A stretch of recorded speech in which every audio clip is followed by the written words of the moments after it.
ఉన్న బంగారాన్ని విడిపించి ఆ రోజు ఆన్లైన్ రేటుకే మేము కొంటాం. Sharma gold company.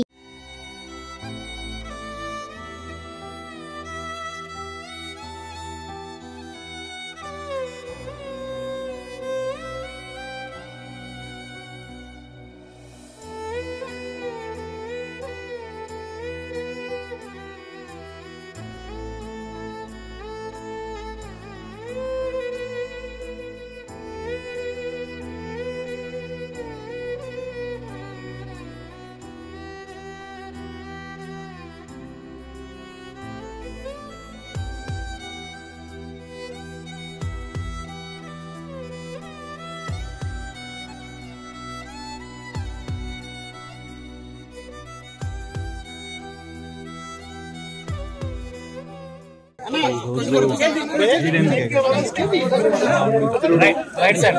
Silence. Right sir. Rajendra Prasad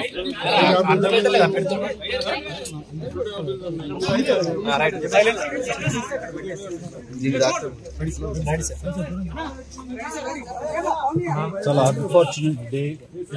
నా మిత్రుడు 46 సంవత్సరాల అసోసియేషన్ నాకు రాజేంద్ర ప్రసాద్ గారికి,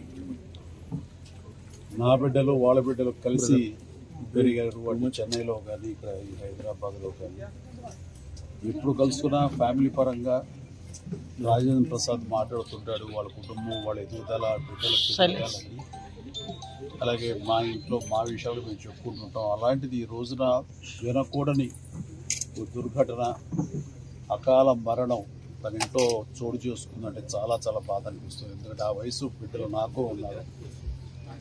అలాంటి బిడ్డ అనుకోని విధంగా ఈ రోజున కాలం చెందడం అన్నది చాలా మనస్తాపానికి గురయ్యాను.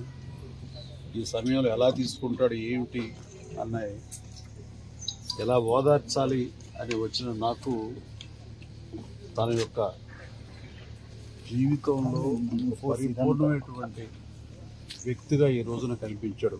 అందరు తెలిసి అందరు నవ్వించే, అందరికీ వినోదం పంచే రాజేంద్ర ప్రసాద్ ఈ రోజున తన వీట విషాదం జరిగింది. ఆ విషాదం ఎలా తీసుకుంటాడు అని అనుకుంటే, తనకున్నటువంటి వ్యక్తిత్వంతో ఆ బాధను కూడా దిగమింగుకొని మళ్ళీ తప్పదు జీవితంలో మనం అన్ని చవి చూడాలి, భగవంతుడు ఎన్ని పరీక్షలా పెడతాడంటూ ఒక వేదాంతలాగా తను మాట్లాడుతుంటే మరింత బాధ అనిపించింది.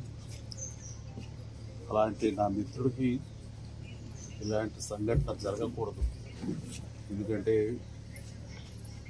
చిన్నవాళ్ళు పెద్దవాళ్ళు ఏమవుతారు ఏంటి అంటూ ఆ వయసుకు సంబంధించి మా దగ్గర అవుతున్న కొద్దీ వాళ్ళు బాధపడతారు. అలాంటిది బిడ్డలు ఇంకా ఎదుగుదల ఉంది, వయసు సగం కూడా కాలేదు జీవితకాలంలో, వాళ్ళు అలా కనుమరుగైపోతారు అనేది తట్టుకోవడం చాలా కష్టం. అలాంటి పరిస్థితి రోజున నా మిత్రుడికి, ఆ కుటుంబానికి కలిగినందుకు చాలా చాలా బాధ అనిపిస్తుంది.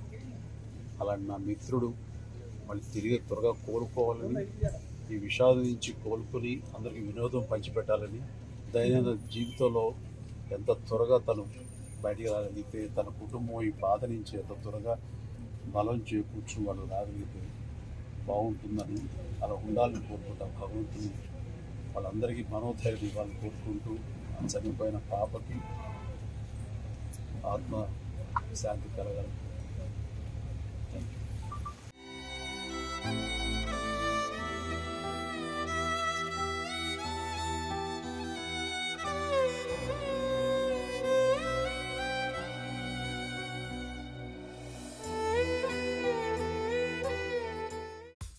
Thank you.